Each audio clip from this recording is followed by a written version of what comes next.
Welcome, Dr. James Beckett, Sports Card Insights.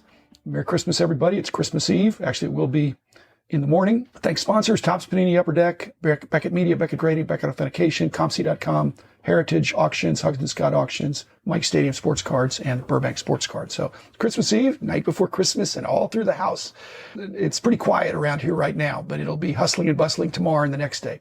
I've actually got a very good friend, quote unquote friend, someone I'm very close to, who in the past used to think that Christmas Eve was the day to start shopping for Christmas gifts. I don't think in 2020 that will work, and I don't think it worked very well in the earlier years. I'm not even going to give, it's obviously a dude, and I'm not even going to give his initials because someone listening to this might be able to guess who it is.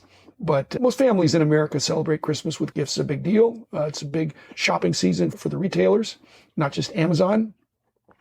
And when you get the gifts, they're wrapped up, which is a whole other industry of wrapping paper. You got wax packs wrapped up. You don't know what's inside.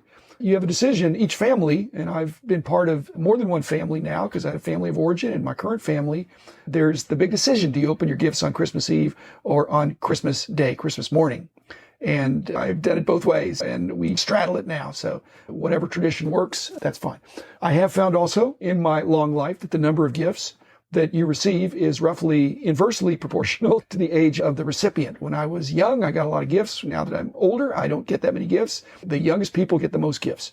But older people are harder to buy for anyway. And I would say our family does not emphasize gifts as much as the meaning of the season. So I want to leave you with that. However, that doesn't mean I'm not going to be giving or receiving a few presents. In fact, they're sitting under the tree right now. And I am slightly tempted to peek under the wrapping paper or shake the gift like I did when I was younger to try to figure out what I would be getting, because I certainly am curious. And you might say I can hardly wait, but hardly is the operative word. It's hard to wait, yes, but I can wait. I've learned to wait. And I think being able to wait and that aspect of waiting, I believe it's like a muscle that can be developed and strengthened. And I believe it's called deferred gratification, of being able to put off something. You want it now, but you're willing to wait. And so that's the title of this holiday episode. And it's what parents really need to teach their children when they're young. And it's certainly more difficult for some kids than others, some adults and individuals than others. It doesn't break down according to introvert or extrovert. And it doesn't break down exactly based on very emotional versus cerebral. And I don't think it's based totally on your childhood upbringing and what you dealt with, but all of those can factor in. There was a famous marshmallow test from Stanford back in the early 70s, a sociology research experiment, and it's since been replicated several times with different variations. So the gist of it is, here's an Oreo cookie or a marshmallow or a treat. And if I'm going to put it here on the table and then I've got to go away, I'm going to come back in 15 minutes. While I'm gone, if you don't eat that Oreo or that marshmallow, then I'll give you another one. So by waiting just 15 minutes, you can get 2 Oreos instead of 1. And some kids can't wait. And some kids say, oh, I'd rather have 2 than 1. I'm just going to be waiting a short time. I'll do it. So you can Google this. It's well established and has been written about it, but I don't believe it's been written about sports card insights. The obvious punchline of the study is that when you followed up these kids, because these were experiments with young kids, when you followed up the kids many years later, these same kids, the kids with the best self-control were the most successful in life according to some objective measures. But here are the sports card insights.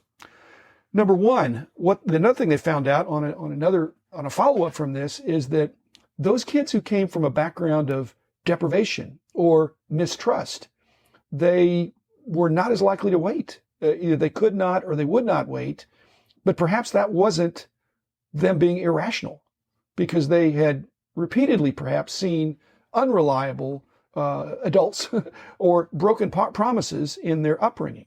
So that's insight number one for sports card collectors, and that's based on your past experience.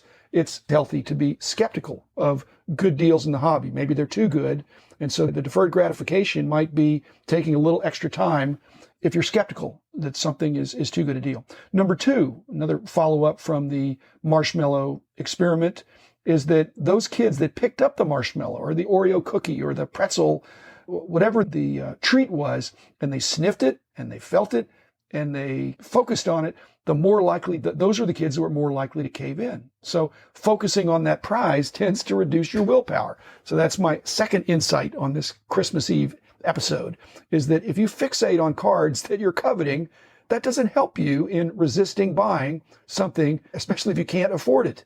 And it hurts. It hurts more the more you fixate on it, the more you're going to want it, and the more your resistance is going to be reduced.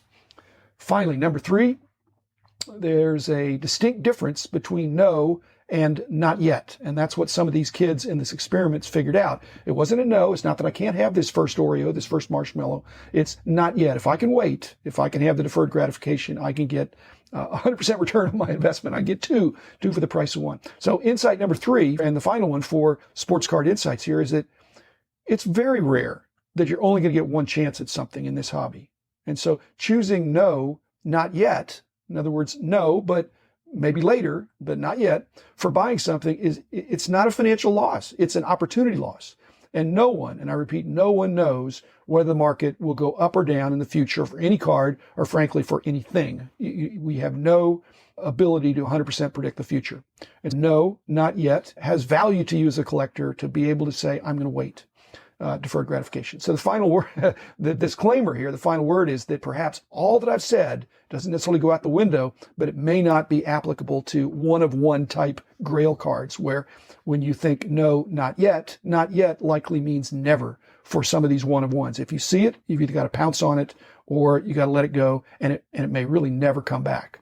And so, again, the deferred gratification may not apply to that. But I believe deferred gratification is a muscle, and I believe you should try to experiment with that. Sometimes when you're waiting to buy card A and it pops up and it doesn't look like you're thinking, well, I'm not sure I want to do that, resisting on card A may open the door for an even better card B, which may even be a better deal. I just think we need to redefine FOMO, this fear of missing out in our hobby.